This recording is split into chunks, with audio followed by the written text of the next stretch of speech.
Oke, assalamualaikum warahmatullahi wabarakatuh. Perkenalkan, saya Putri Anjeli. Tentu teman-teman sudah mengetahuinya. Oke, kembali lagi bersama saya teman-teman. Nah, dalam video kali ini saya ingin menjelaskan sedikit pembahasan mengenai e-commerce. Nah, tentu teman-teman sudah tidak asing dengan apa itu kata e-commerce, karena di zaman sekarang ini banyak sekali orang yang sudah setidaknya sedikit mengetahui apa itu e-commerce. Itu mereka hanya mengetahui sebagai penjualan digital atau penjualan online atau transaksi online. Nah, itu benar teman-teman. Nah, untuk lebih lengkapnya akan kita bahas materi e-commerce ini. Nah, untuk pembahasan kali ini, yang pertama kita akan membahas tentang pengertian e-commerce, kelebihan dan kekurangannya. Lalu akan membahas tentang research keywords tool. Nah, yang ketiga ada pembuatan akun. Yang keempat, upload produk. Nah, yang kelima ini pembuatan konten dan review hasil konten. Di akhir slide nanti ada sedikit dokumentasi dan penjelasan tentang observasi yang telah kelompok kami lakukan di sebuah UMKM di daerah Bandara Sakulon. Nah, untuk lebih lanjutnya kita buka materi yang pertama, yaitu pengertian, kelebihan, dan kekurangannya. Nah, untuk pengertiannya, e-commerce atau perdagangan elektronik adalah aktivitas jual beli barang atau jasa melalui media elektronik, terutama internet.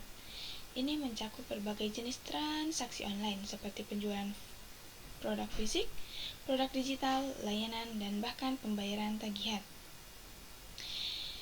Nah, e-commerce memungkinkan perusahaan dan individu untuk saling bertransaksi tanpa ada batasan, baik itu batasan geografis, batasan ruang, batasan waktu.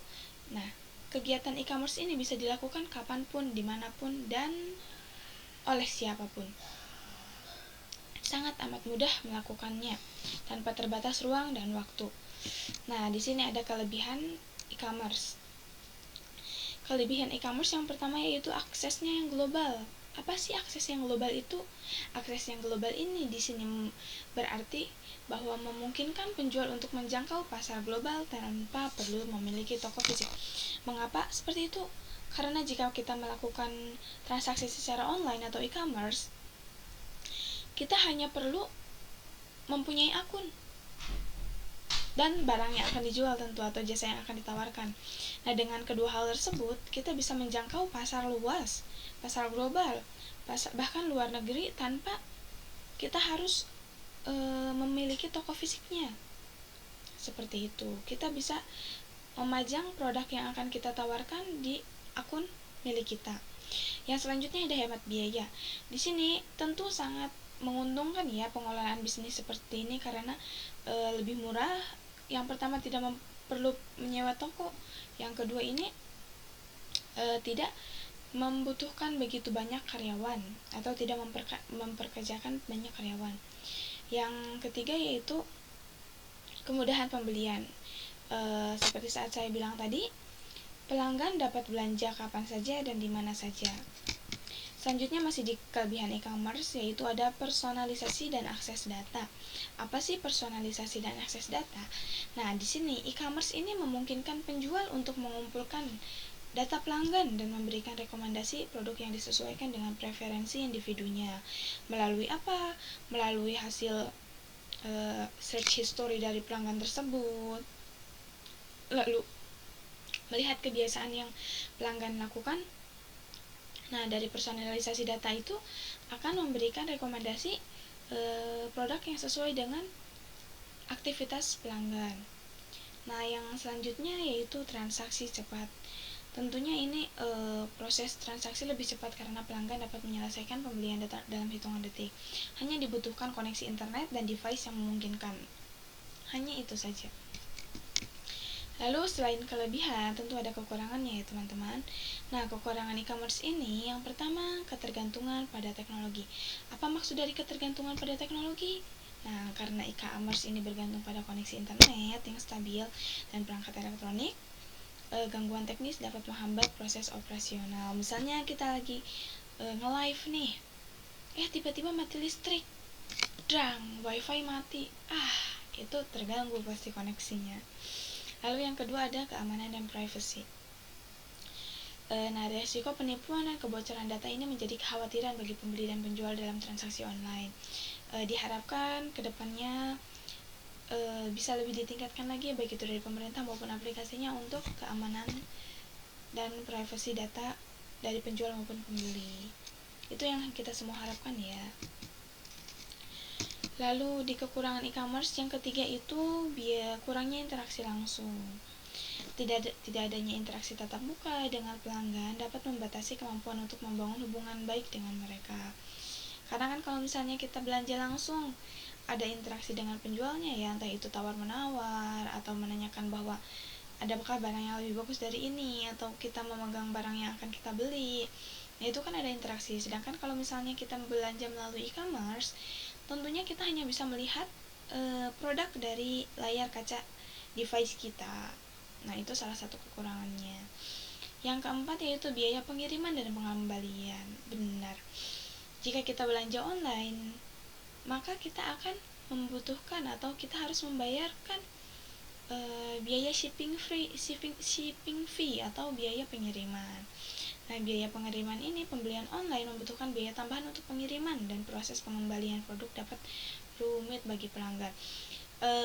Proses pengembalian ini bisa rumit tentu saja jika kalau misalnya kita belanja online, kadang kan kita mendapatkan barang yang tidak sesuai dengan yang kita beli, atau bahkan barangnya rusak karena pengiriman atau hal lainnya yang mengharuskan kita untuk mengembalikan barang tersebut. Nah, terkadang di dalam beberapa marketplace pengembalian barang atau return itu agak sulit, karena yang pertama tentunya kita harus memiliki video dari unboxing yang jelas ya, dan kondisi paket datang, lalu video unboxingnya, lalu pada saat paket dibuka apakah ada kerusakan atau hal lainnya. Nah, itu cukup agak rumit ya bagi pelanggan.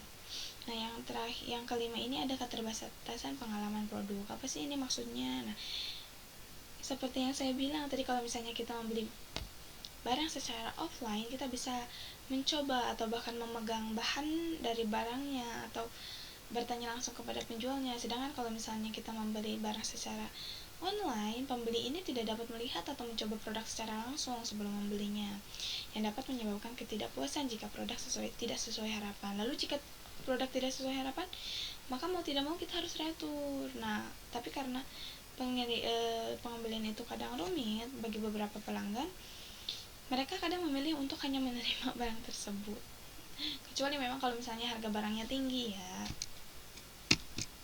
Nah, lalu di bab pembahasan yang kedua itu ada tentang research keywords tool. Apa sih research keywords tool ini? Nah, riset produk di marketplace adalah proses mengidentifikasi produk-produk yang memiliki potensi tinggi untuk dijual. Tujuannya adalah untuk menemukan barang dengan perminatan tinggi namun persaingannya yang tidak terlalu ketat. Hal ini perlu dilakukan oleh para penjual ya. Karena apa? Karena jika kita ingin menjual suatu barang yang memiliki minat yang tinggi dan daya saing yang rendah, tentunya akan membesarkan peluang kita untuk dinotis oleh para pembeli. Nah, tujuannya di sini tujuan dari riset produk adalah ada 4 hal. Yang pertama, mengidentifikasi produk yang paling diminati. Misalnya, apa sih produk yang lagi tren di kalangan segmen pasarnya, misalnya mahasiswa. Di kalangan mahasiswa, apa sih produk yang lagi tren? Atau misalnya segmen pasarnya atau target pasarnya anak-anak, apa sih produk yang lagi tren di kalangan anak-anak? Apakah bricks atau Lego atau diamond painting misalnya. Nah, yang kedua yaitu menganalisis perilaku konsumen. Hal ini harus kita lakukan ya. Kita ini harus menganalisis perilaku pembelian dari konsumen. Hal ini dilakukan agar kita bisa mengetahui bahwa apa sih yang konsumen inginkan itu, seperti itu. Nah, yang ketiga itu mengetahui kekuatan dan kelemahan kompetitor. Penting dilakukan untuk melakukan analisis tentang kekuatan dan kelemahan kompetitor. Karena apa? Karena untuk mengetahui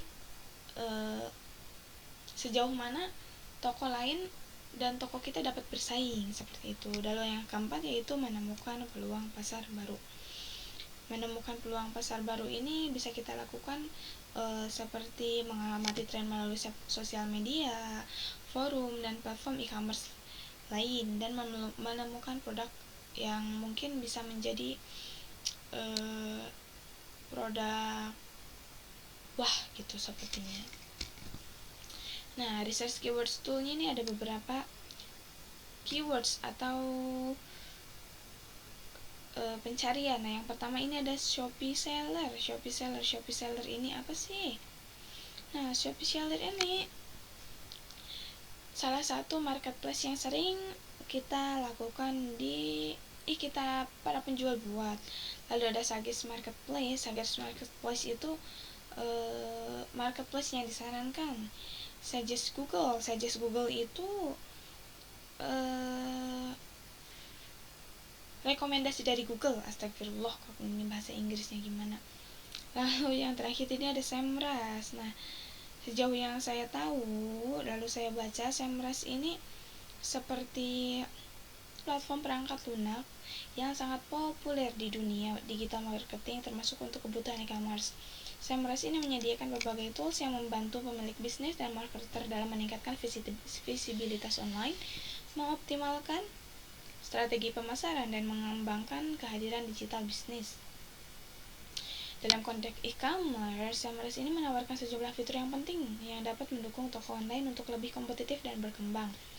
Lalu untuk Ahrefs ini salah satu platform perangkat lunak yang populer untuk optimasi mesin pencari atau SEO dan analisis backlink. Nah, dalam e-commerce, Ahrefs berfungsi sebagai alat yang membantu pemilik bisnis dan marketer mengoptimalkan strategi SEO mereka, memantau kompetitor, dan meningkatkan visibilitas toko online mereka di hasil pencarian. Nah, untuk Ahrefs ini membantu dalam pencarian, kalau misalnya Semrush ini membantu untuk meningkatkan seperti itu. Nah, ada tipe-tipe penjual. Di sini tipe penjual untung kecil. Tipe penjual untung kecil itu biasanya yang dilakukan ini yang pertama memiliki barang yang unik. Yang kedua, produk yang dijual ini biasanya kebutuhan sehari-hari. Nah, yang ketiga ini biasanya produk hobi. Mereka ini lebih prefer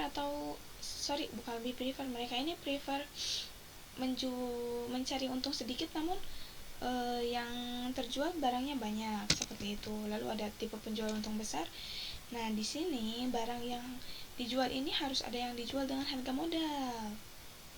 Lalu tidak boleh mendapatkan gratis ongkir dan barang sama dengan barang orang lain tentunya. Lalu yang terakhir ini pengambilan untung dari produk lain. Selanjutnya yaitu materi tentang pembuatan akun marketplace. Nah, ini yang pertama ada pembuatan akun marketplace secara digital ya, seperti marketplace Tokopedia, Shopee, atau Lazada. Nah, yang bisa kita lakukan yang pertama yaitu unduh aplikasi atau akses situs webnya. Setelah diunduh atau diakses, kita bisa registrasi akun melalui akun email yang kita miliki. Setelah berhasil registrasi akun, kita harus verifikasi akun. Nah, setelah verifikasi akun biasanya melalui ID card kita ya, entah itu KTP atau ID lainnya. Setelah verifikasi akun, tentunya ini penting dilakukan, lengkapi profil toko karena kita berperan sebagai penjual. Lengkapi fotonya, lengkapi barangnya, lengkapi produknya, seperti itu. Yang terakhir ini bukan lengkapi profil foto ya, maaf itu saya salah ketik, seharusnya upload produk. Lalu di sini ada pembuatan akun TikTok seller. Kalau tadi pembuatan akun marketplace secara umum, yang sekarang kita bahas adalah pembuatan akun TikTok seller. Yang pertama ini unduh dan buka aplikasi TikTok. Lalu daftar sebagai seller di TikTok Shop. Nah, yang ketiga kita isi informasi akunnya.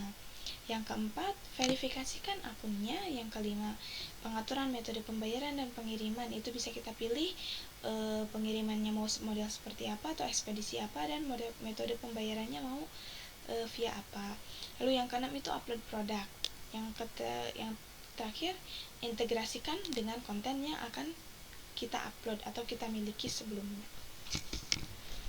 Nah, setelah membuat akun, tentunya kita harus mengupload produk ya. Nah, Nah, untuk upload produk, langkah-langkahnya yang pertama masuk ke akun seller.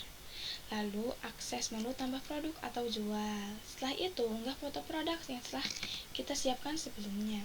Lalu diisi nama produknya, deskripsinya, terus pilih kategori produknya, entah itu masuk kategori kebutuhan sehari-hari atau alat sekolah atau buku atau hal-hal lainnya. Lalu tambahkan deskripsinya. Setelah itu atur harga jual dan tambahkan diskon jika ada ya. Ini opsional jika ada diskon. Lalu yang terakhir, set stok produk. Misalnya kita memiliki stok sebanyak 10 pieces. Nah, kita atur untuk set stoknya 10 pieces. Lalu yang selanjutnya itu pengaturan variasi produk jika ada. Misalnya kita memiliki produk ini dengan 2 variasi. Nah, bisa dimasukkan di situ. Ada 2 variasi. Lalu ada pengaturan pengiriman tentu. Setelah itu diperiksa ulang dan simpan jika memang sudah benar semua datanya. Yang terakhir ini promosikan produk, bisa opsional. Ini bisa kita lakukan dengan melakukan iklan ya. Nah, lalu selanjutnya ini ada pembuatan konten. Tentu kenapa kita membutuhkan konten? Karena jika kita sebagai penjual, konten ini sangat penting untuk menarik minat pembeli. Nah, untuk pembuatan konten apa sih yang perlu kita lakukan? Ada persiapan membuat kontennya, ada membuat kontennya, ada menautkan ke keranjang kuning. Nah, untuk persiapan membuat konten yang harus kita siapkan ini atau kita lakukan ini, kita harus pertama riset tren dan ide konten. Kita harus mencari tahu tren apa sih yang sedang populer saat ini, atau ide konten apa yang sedang populer dan diminati pada saat ini.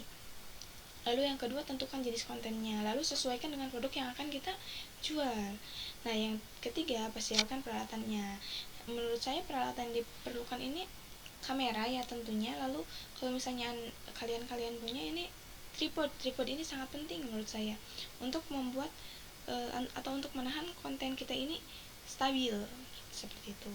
Nah, untuk pembuatan kontennya, yang pertama bisa kita melalui aplikasinya langsung atau dari videonya. Nah, lalu buka aplikasi dan mulai rekam video, lalu diedit, bisa ditambahkan lagu, ditambahkan efek dan hal-hal lainnya. Lalu yang terakhir itu tambahkan deskripsi dan hashtag. Hashtag yang biasa saya pakai itu FYP ya, tentu for your page. Nah, yang untuk menautkan keranjang kuning, buka opsi keranjang kuning. Nah, lalu pilih produk dari TikTok Shop, tautkan video produk ke video, lalu simpan dan publikasikan atau upload. Nah, yang selanjutnya ada review hasil konten di marketplace. Kenapa review perlu dilakukan? Penting dilakukan untuk melihat sejauh mana sih konten yang kita buat ini berhasil atau belum. Apa yang kita lakukan untuk mereview hasil konten? Yang pertama, lihat jumlah pengunjung toko atau trafficnya. Selalu pantau jumlah pengunjung yang melihat toko Anda setiap produk. Ini bisa menunjukkan apakah konten Anda berhasil menarik minat audiens atau memerlukan penyesuaian lebih lanjut. Nah, yang kedua ada tingkat konversi. Lihat berapa banyak pengunjung yang mengklik produk dan kemudian melakukan pembelian. Semakin tinggi tingkat konversi, maka semakin efektif konten yang dibuat. Lalu yang ketiga itu review dan rating produk. Tinjau ulasan dan penilaian produk yang sudah dibeli. Feedback ini memberikan informasi langsung dari pembeli tentang kualitas produk, pengemasan, dan kepuasan. Nah, yang keempat, jumlah interaksi pada fitur promosi, diskon, flash sale, dan lain-lain. Nah, periksa efektivitas fitur promosi seperti diskon atau flash sale. Matriks ini membantu memahami respon audiens terhadap promosi yang Anda berikan. Yang terakhir ini adalah CTR atau click-through rate. Beberapa marketplace memberikan data CTR untuk iklan berbayar. Nah, jika kita melakukan promosi melalui iklan tadi, yang menunjukkan seberapa sering iklan Anda diklik dibandingkan dengan jumlah tampilan. Nah, kalau tadi review hasil konten dari marketplace, sekarang kita review hasil konten di TikTok. Nah, yang pertama tentu penting sekali jumlah viewsnya. Kita lihat jumlah views pada setiap video. Views dengan konten dengan views yang tinggi biasanya memiliki daya tarik visual yang kuat atau mengikuti tren yang sedang populer. Nah, ini bisa dilakukan untuk video-video lainnya. Misalnya kita lihat atau kita cari tahu apa sih yang membuat konten video ini memiliki views yang lumayan tinggi lebih dibandingkan dengan video lain. Misalnya kita bisa analisis lalu kita buat konten lain seperti konten yang memiliki views yang lumayan banyak. Nah, Lalu ada engagement rate atau tingkat interaksi.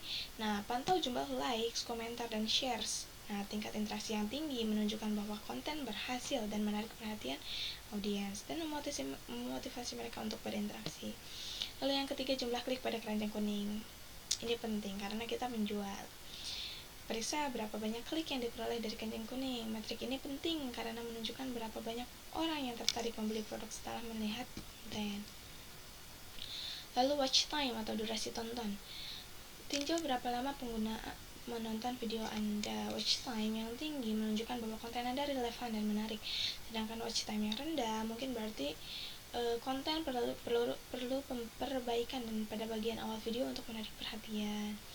Lalu yang selanjutnya ada follower growth atau pertumbuhan pengikut.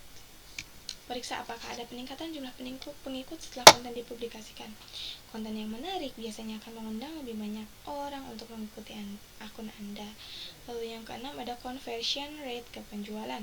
Lihat berapa banyak orang yang melakukan pembelian setelah menonton video. Fitur ini dapat dilihat di TikTok Shop untuk menganalisis keberhasilan konten dalam mendorong penjualan.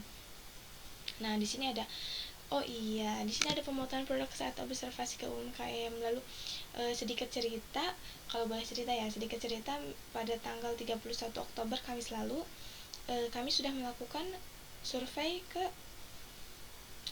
UMKM yang berada di daerah sekitar rumah kami. Nah, kami melakukan survei ke Yulian Cookies. Yulian Cookies ini berada tepatnya di Desa Bandara Sakulon, Dusun Kliwon, RT 29 RW 5. Nah, Yulian Cookies ini apa sih? UMKM yang bergerak di bidang apa? Nah, Yulian Cookies ini UMKM yang bergerak di bidang makanan. Mereka ini menjual kue-kue kering untuk lebaran. Dan juga menjual snack box atau isian snack box. Nah, itu kalau snack box ini bisa dipesan setiap harinya karena itu selalu ready. Nah, untuk best sellernya, untuk kue keringnya sendiri yakni nastar. Nah, nastarnya ini sangat amat diminati oleh pelanggan. Lalu yang kedua ini ada kastangel atau kue keju. Nah, kue keju ini juga diminati karena rasanya yang gurih dan memiliki cita rasa khas kejunya sendiri. Nah, lalu yang terakhir, bukan yang terakhir, karena kuenya ini banyak macamnya, tapi yang diminati ketiga atau punya juara perunggu ini ada kue kacang, si klasik yang masih banyak dicari konsumen. Nah, di sini ada dokumentasi dari kelompok saya, kelompok 1. Nah, ada rekan-rekan saya yang melakukan observasi langsung kepada Yulian Cookies. Ada Albili, ada saya sendiri, lalu ada Angeli, lalu ada Ibu Yulian selaku pemilik dan yang mulai mendirikan atau yang juga memproduksi atau ownernya. Nah, lalu ada suaminya, lalu ada Yayat dan Haikal. Di sini kami membahas banyak hal mengenai Yulian Cookies sendiri. Mereka ini menyediakan banyak sekali varian kue kering ya, ada nastar, kue kastangel tadi, asternya ada 2 macam, coklat sama kuning, bola coklat, double coklat, kue sagu keju, lalu ada berapa banyak ya, 17 atau berapa banyak pokoknya ini. Lalu untuk isian snack boxnya ini kan dijual dengan rentang harga 2.000 sampai 3.000 atau 4.000 rupiah. Nah, dimulai dari putu ayu, kue putu ayu, lalu risol mayo, lalu lemper, kue sus, bolu gulung, bolu marmer. Waduh, banyak sekali ini juga untuk kue snack boxnya. Nah, untuk kue keringnya ini dikemas dalam 2 kemasan. Yang pertama ada kemasan paket, yang kedua ada kemasan satuan atau eceran. Nah, untuk kemasan paket ini satu paketnya berisi 6 kue kering. Nah, 6 kue kering dengan harga 160.000. 6 paket toples atau 6 pieces toples berukuran 250 gram. Nah, sedangkan yang satuan atau eceran ini dijual dengan harga 60.000 di toples yang berukuran setengah kilo atau 500 gram.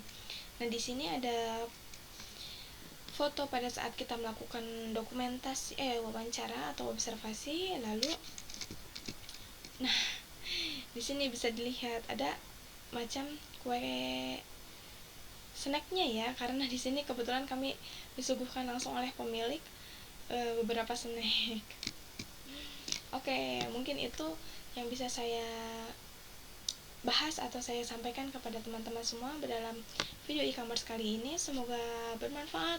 Mohon maaf jika ada salah kata atau kata-kata yang kurang berkenan atau ada salah kata saya, mohon dimaafkan. Sampai jumpa di video selanjutnya. Terima kasih.